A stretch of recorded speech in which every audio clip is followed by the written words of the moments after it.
नमस्कार दोस्तों, आप सभी का हमारे YouTube चैनल इंडियन लॉ में हार्दिक स्वागत और अभिनंदन है। आज हम CRPC के एक महत्वपूर्ण टॉपिक संबंध के बारे में बात करना चाह रहे हैं, जिसे chapter 6 process to compel appearance, हाजिर होने को विवश करने के लिए आदेशिका, इस चैप्टर में दिया गया है। इससे संबंधित प्रोविजन सेक्शन 61 से 69 तक दिए गए हैं। तो एक एक करके इस सेक्शंस को डिस्कस करते हैं। सबसे पहले सेक्शन 61। सेक्शन 61 में बताया गया है कि संबंध का प्रारूप क्या होगा। संबंध का प्रारूप क्या होगा?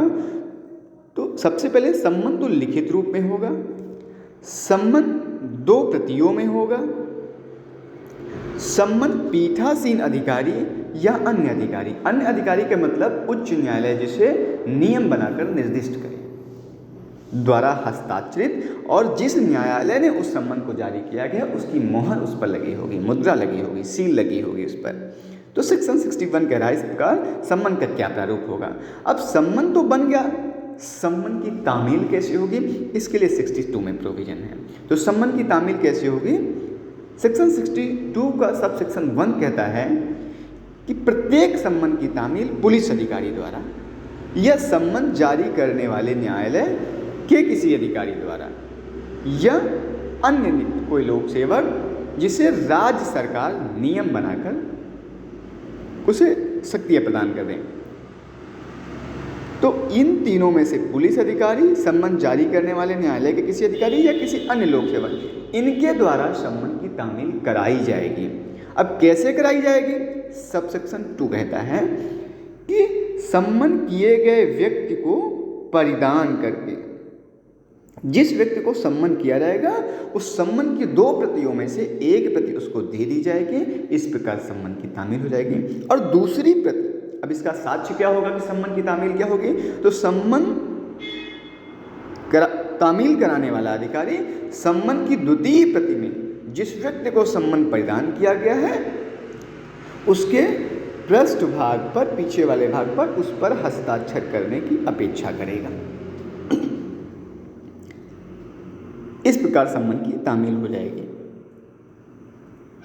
अब सेक्शन 63 कहता है कि निगमित, अगर संबंध किसी व्यक्तिगत, किसी इंडिविजुअल को दिया गया है तो सेक्शन 62 में उसकी तामील हो जाएगी। लेकिन संबंध किसी कंपनी को है, किसी का निगम को है या किसी सोसाइटी को संबंध किया गया है, तो कौन सा व्यक्ति संबंध को स्वीकार करेगा, किसको संबंध की तामील कराई जाएगी?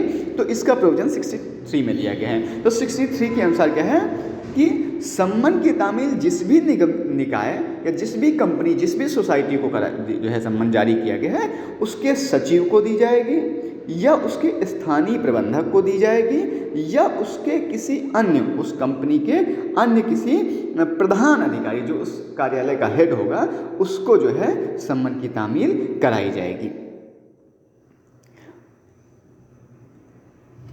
या भारत के मुख्य निगम, भारत में निगम के मुख्य अधिकारी के पते पर रजिस्ट्रीकृत डाक द्वारा संबंध भेजा जा सकता है। इस प्रकार संबंध की तामील कराएगी। और कब यह माना जाएगा कि संबंध की तामील हो गई, डाक द्वारा भेज दिया गया? तो जब वो पत्र साधारण डाक द्वारा पहुंच जाता है, डाक के साधारण रूप में पहुंच जाता है, तब ये माना जाएगा कि संबंध की तामील हो गई है। अब दूसरा प्रश्न होता है इसके स्पष्टीकरण में सेक्शन 63 में कि निगम क्या है या सोसाइटी है क्या? तो निगम के अंतर्गत कोई भी निगमित कंपनी आती है या अन्य कोई निगमित निकाय आता है। अब सोसाइटी क्या आता है? सोसाइटी का तात्पर्य यहाँ सिर्फ उन्हीं प्रकार की सोसाइटी से है जो सोसाइटी रजिस्ट्रेशन एक्ट, सोसाइटी रजिस्ट्रीकरण एक्ट, सॉरी गलती से यहाँ रजिस्ट्रेशन लग गया, सोसाइटी रजिस्ट्रीकरण एक्ट 1860 द्वारा रजिस्ट्रीकृत सोसाइटी है, रजिस्टर्ड सोसाइटी होनी चाहिए, अन्य सोसाइटी को सोसाइटी नहीं माना जाएगा। तो इस प्रकार निगमित निकायों को जो है संबंध की तामील कर दी जाएगी। अब 64 कहता है कि जब सम्मानित व्यक्ति ना मिले, सपोज दैट संबंध अधिकारी लेके जाए संबंध, लेकिन वो घर पे मिले ही ना जिसको संबंध देना है, तब संबंध की तामील कैसे की जाएगी? तो इसे 64 में दिया गया है। पहला अगर व्यक्ति ना मिले तो उसके परिवार के किसी वयस्क पुरुष को जो है सम्मन की तामील करी जाएगी और उस सम्मन की एक प्रति उस वयस्क पुरुष सदस्य को दे दी जाएगी और उसकी दूसरी प्रति पर जिस वयस्क पुरुष को सम्मन दिया गया है उसके हस्ताक्षर करा लिए जाएंगे। और तीसरा क्या है कि कौन परिवार का सदस्य माना जाएगा। प्रश्न है कि क्या उस परिवार का जहां सम्मन की तामील की जाती है जिस व्यक्ति को, उसके परिवार में कोई सेवक है, कोई नौकर है, तो क्या उसे परिवार का सदस्य माना जाएगा। तो स्पष्टीकरण में इसका आंसर दिया गया है कि सेवक को जो है परिवार के, उसे जो है कुटुंब का सदस्य, परिवार का सदस्य नहीं माना जाएगा। तो ये हो गया जब सम्मन व्यक्ति ना मिले। अब अगले सेक्शन पर आते हैं, सेक्शन 65। सेक्शन 65 कहता है कि यदि 62, 63 और 64 में जो उपबंध की तामील की, 62 में जो इंडिविजुअल को सम्मन की तामील की जाती है, 63 में किसी निगमित निकाय को सम्मन की तामील की जाती है और 64 में जब सम्मन किए गए व्यक्ति ना मिले घर पर तब सम्मन की तामील। जब इन तीनों प्रोविजन के अंदर की सम्मन की तामील संभव ना हो तब हम 65 के तहत सम्मन की तामील कराते हैं। 65 में सम्मन की तामील कैसे कराते हैं। पहला कि अगर उस घर पर भी कोई ना मिले, वो व्यक्ति ना मिले जिसको सम्मन की तामील की गई, उसके घर में भी कोई ना मिले, तब सम्मन की तामील कराएगी। किसके पास की जाएगी। तो अब सम्मन की तामील जिस घर में वो रहता है सम्मानित व्यक्ति, उस घर के किसी सहज दृश्य स्थान, किसी ऐसे स्थान पर सम्मन की जो है नोटिस चिपका दी जाएगी, लगा दी जाएगी जहां से साधारणतया वो दिखाई पड़े। जैसे उसके घर के मेन गेट पर लगा दिया गया या उसके दरवाजे किसी बोर्ड लगा है वहाँ पर लगा जाए, यानी कि वो आसानी से देखा जा सके। उस घर में जो भी एंट्री करे, जो भी उस घर के पास है, वो सम्मन को आसानी से देख लें। वहाँ पर उसको लगा दी जाएगी और उसके बाद दूसरी प्रति न्यायालय में भेज दी जाएगी और ये सम्मन अधिकारी ये सूचना देगा कि इस घर पर जो है वहाँ पर कोई नहीं मिला, 65 के तहत सम्मन की तामील की गई है, न्यायालय भेजेगा। अब इस प्रकार सम्मन की तामील होगी। अब न्यायालय के पास जो दूसरी प्रति वापस जाएगी तो न्यायालय उसकी जांच करेगा कि वास्तव में वो नहीं मिला वो व्यक्ति, या सम्मन अधिकारी ने ही इस तरह से जो है सम्मन की तामील कर दी उसको ना देने के बजाय। तो न्यायालय जांच करेगा और उसे लगता है तो ये घोषित कर देगा कि इस प्रकार से सम्मन की तामील हो गई है।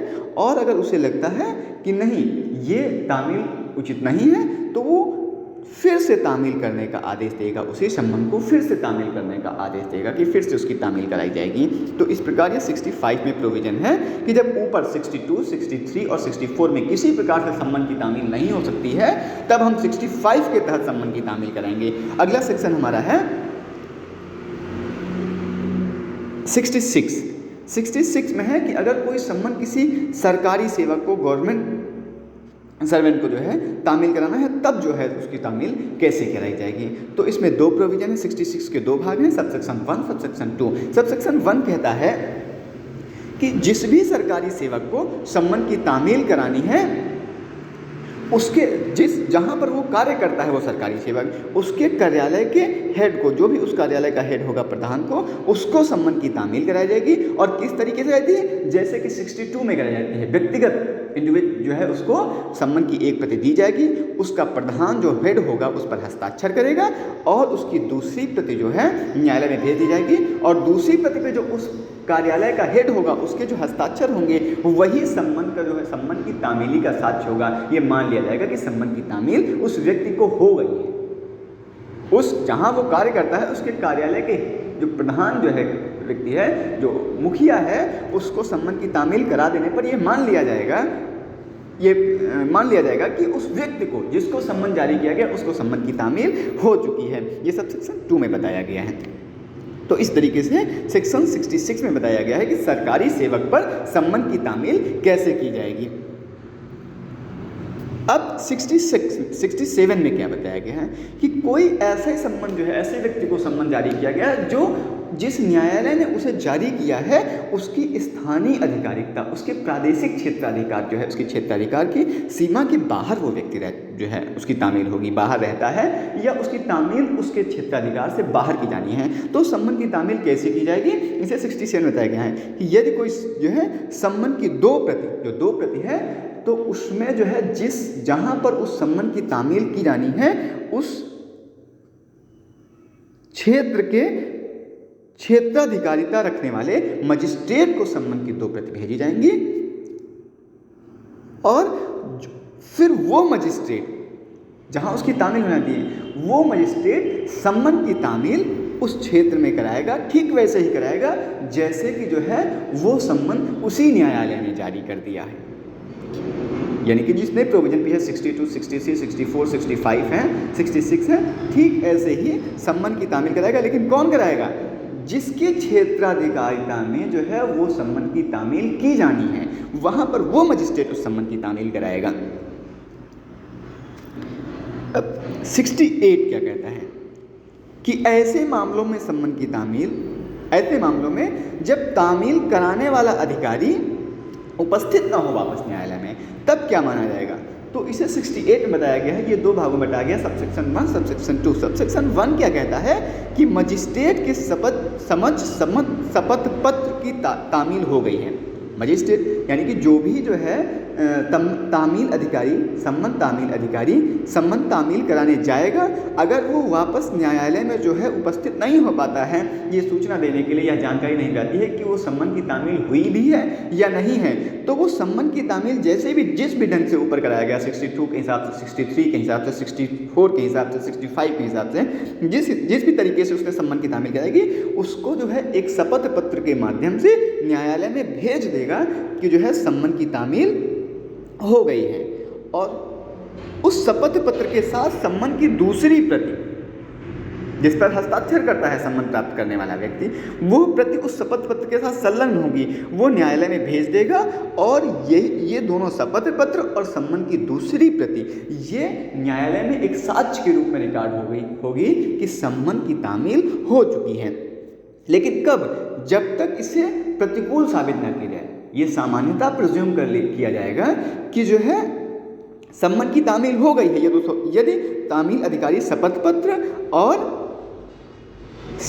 सम्मन की दूसरी प्रति संलग्न करके न्यायालय में भेज देता है, अगर वो उपस्थित नहीं हो पाता है तो। लेकिन अगर अब जो है कोई दूसरी पार्टी ये साबित कर देती है कि सम्मन की तामील नहीं हुई है, तब जो है ये साक्ष्य के रूप में निकालेंगे, इस साक्ष्य के रूप में स्वीकार नहीं किया जाएगा। लेकिन अर्थात सामान्यतः उसका एफिडेविट और जो दूसरी प्रति है वही मान लिया जाएगा कि सम्मन की तामील हो चुकी है, वो साक्ष्य के रूप में ग्राह्य हो जाएगा। अब आते हैं 69 पे कहता है कि साक्षी पर डाक द्वारा सम्मन की तामील। अगर किसी साक्षी को बुलाया जाना है तो न्यायालय क्या आदेश दे सकता है। पहला, सम्मन जारी करने के अतिरिक्त जो भी न्यायालय सम्मन जारी करता है वो जारी करने के साथ ही ये भी डायरेक्शन दे सकता है कि उस सम्मन की तामील रजिस्ट्रीकृत डाक द्वारा कराई जाए।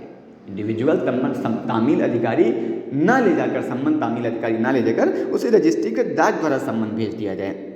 और इसी सेक्शन के दूसरे सबसेक्शन 2 में कहता है कि साक्षी द्वारा हस्ताक्षरित स्वीकृति। अब साक्षी द्वारा डाक से जाएगी साक्षी के पास जो है सम्मन, तो या तो साक्षी जो है उस सम्मन को स्वीकार करेगा तो उस पर हस्ताक्षर करेगा दूसरी प्रति पर, या नहीं करेगा। भाई अब सम्मन तामील अधिकारी तो उसे सम्मन तामील कराएगा, लेकिन डाक कर्मचारी अगर वो नहीं स्वीकार करता तो उससे झगड़ा थोड़ी करेगा। तो डाक कर्मचारी दूसरी प्रति पर अपने जो है पृष्ठांकित सम्मन लेने से इनकार करने की सूचना न्यायालय को भेज देगा। यानी कि फिर से समझिए इस बात को कि साक्षी द्वारा सम्मन को या तो स्वीकार किया जाएगा, कोई डाक का कोई कर्मचारी लेकर जाएगा, या तो उसको स्वीकार किया जाएगा। यदि स्वीकार किया जाएगा तो उसकी दूसरी प्रति डाक कर्मचारी वापस जो है न्यायालय में भेज देगा। और यदि वो नहीं स्वीकार किया जाता है तो डाक कर्मचारी क्या करेगा, उसकी दूसरी प्रति पर यह पृष्ठांकित करके कि उसने जो है सम्मन लेने से, डाक कर्मचारी यह पृष्ठांकित करेगा उसकी दूसरी प्रति पर कि सम्मन लेने वाले व्यक्ति ने उससे सम्मन लेने से इनकार कर दिया है। ये पृष्ठांक जो है उसकी दूसरी प्रति में लिखित रूप में न्यायालय में भेज देगा। अब न्यायालय के पास जब ये सूचना आ जाएगी, जैसे भी सूचना उसने स्वीकार कर लिया तो उसे मान लिया जाए कि संबंध की तामील हो गई है। ये तो यदि संबंधित व्यक्ति ने उसे लेने से इनकार कर दिया जाएगा तो न्यायालय के पास फिर डिस्क्रिशन होगा कि वो ये भी घोषित कर सकता है कि इसे संबंध की तामील मान लिया जाए, और वह ये भी कह सकता है कि उसे नई संबंध की तामील कर दी जाए। तो इस तरीके से ये हमारा चैप्टर 6 का संबंध की संबंधित प्रोविजन के बारे में हमने डिस्कस किया है। धन्यवाद। आपको वीडियो अच्छा लगा हो, जानकारी अच्छी लगी हो तो वीडियो को लाइक करें, चैनल को सब्सक्राइब करें और शेयर करें। धन्यवाद।